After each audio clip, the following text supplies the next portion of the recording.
दर्शक नमस्कार, टिबेट टिभीको नेपाली प्रसारणमा स्वागत छ। म लुडो साङपो यस सप्ताहको तिब्बत परम पावन दलाई लामा ज्यू र केन्द्रीय तिब्बती प्रशासनको साप्ताहिक समाचारहरूका साथ उपस्थित भएको छु। सुरु गरौँ यस सप्ताहका प्रमुख समाचारहरू संक्षेपमा। परम पावन दलाई लामा ज्यूद्वारा हृदयलाई शिक्षित बनाउने बारे प्रवचन। समग्र तिब्बतीहरूले तिब्बतको सबैभन्दा लामो समय राजनीतिक बन्दी तनक जिग्मे साङ्पोको निधनमा शोक व्यक्त। केन्द्रीय प्रशासनका प्रमुखद्वारा अमेरिकी राज्य विभागको ऐतिहासिक भ्रमणले चीनलाई समस्या। न्युजिल्यान्डका प्रधानमन्त्री जसिन्डा आर्डनलाई उनको चुनावी जितका लागि बधाई। केन्द्रीय प्रशासनका शिक्षा विभागले 2 जना तिब्बती विद्यार्थीहरूले NEET सफलतामा खुसी व्यक्त। अब समाचार विस्तारमा।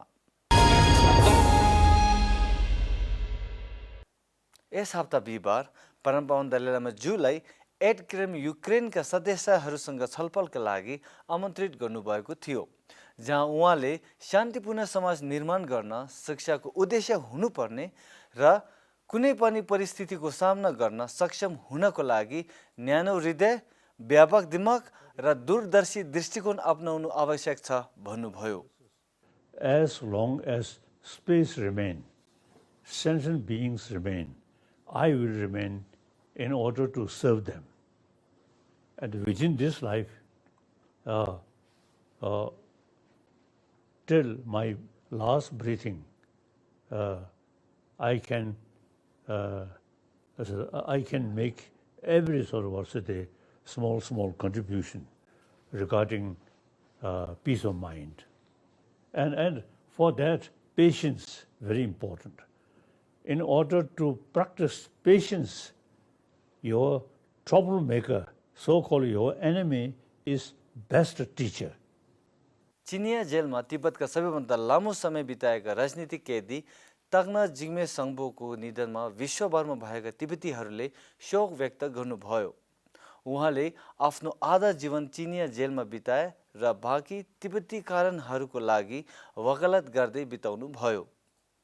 केन्द्रीय तिब्बती प्रशासनका प्रमुख डाक्टर लोब्सा सिङ्गेले उहाँको निधनमा गहिरो शोक व्यक्त गर्दै युवा अवस्थादेखि नै उनको साहसको प्रशंसक भएको र उनलाई व्यक्तिगत रूपमा भेट्ने अमूल्य अवसर पाएको र हामी सबैले तिब्बतको साँचो देशभक्त गुमाएका छौँ भन्नुभयो।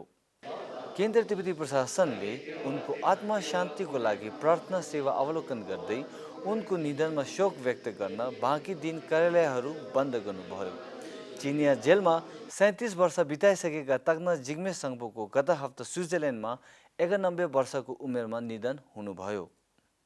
केन्द्रीय तिब्बती प्रशासनका प्रमुख डाक्टर लोब्सा सिङ्गे र तिब्बती मुद्दाहरूको लागि नवनियुक्त US विशेष संयोजक रोबर्ट डेस्ट्रोको एक ऐतिहासिक बैठक आयोजना गरेको केही दिनपछि चीनले त्यसको विरोध गरेको छ।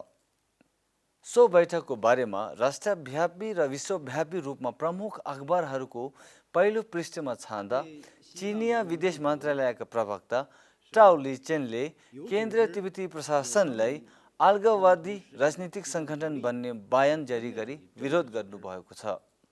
गत हप्ता बुधबार अमेरिकी राज्य मन्त्री माइक पोम्पियोले सहायक सचिव रोबर्ट डेस्ट्रोलाई तिब्बती मुद्दाहरूको लागि नयाँ नियुक्त विशेष संयोजकको रूपमा नियुक्त गर्ने घोषणा गर्नुभयो। केन्द्रीय तिब्बती प्रशासन र तिब्बत समर्थकहरूले उहाँको नियुक्तिलाई स्वागत गर्नुभयो। परम पावन दलाई लामा ज्यू र केन्द्रीय तिब्बती प्रशासनले जसिन्डा आर्डनलाई न्युजिल्यान्डको आम चुनावमा उनको चुनावी जितको लागि बधाई दिनुभयो। सो बधाई पत्रमा परम पावन दलाई लामा ज्यूले चुनौतीपूर्ण समयमा प्रधानमन्त्रीको साहस, बुद्धि र नेतृत्वप्रति आफ्नो प्रशंसा व्यक्त गर्नुभयो। केन्द्रीय प्रशासनका प्रमुख डाक्टर लोब्सा सिङ्गे र तिब्बती संसदका सभापति श्रीमान पेमा जुग्नेले पनि जसिन्डा आर्डनको आश्चर्यजनक विजयमा बधाई दिनुभयो। उनको सक्षम र अनुकम्पपूर्ण नेतृत्वलाई पुनः प्रशंसा गर्दै विश्वले उहाँ जस्ता नेताहरूको अझै बढी आवश्यकता छ भन्नुभयो। सन् 2013मा मेडिकल काउन्सिल अफ इन्डियाले NEET परीक्षा सुरु गरेदेखि पहिलो पटक 2 तिब्बती विद्यार्थी तेन्जिन हिसी र कुङ्गा लेग्जुङले 500 भन्दा बढी अङ्क प्राप्त गरेका छन्।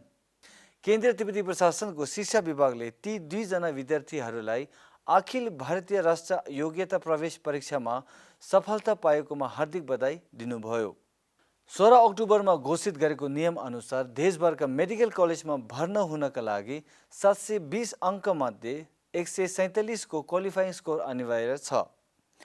भारत सरकार र हिमाचल प्रदेश सरकारले तिब्बती शरणार्थी विद्यार्थीहरूलाई प्रस्ताव गरिएको 6वटा MBBS आरक्षित सिटहरूको लागि 41 जना तिब्बती विद्यार्थीहरूले आवेदन दिएका थिए। आजको लागि साप्ताहिक समाचार यति नै। अर्को सप्ताह फेरि भेटौँला। तसिदेलेक नमस्ते।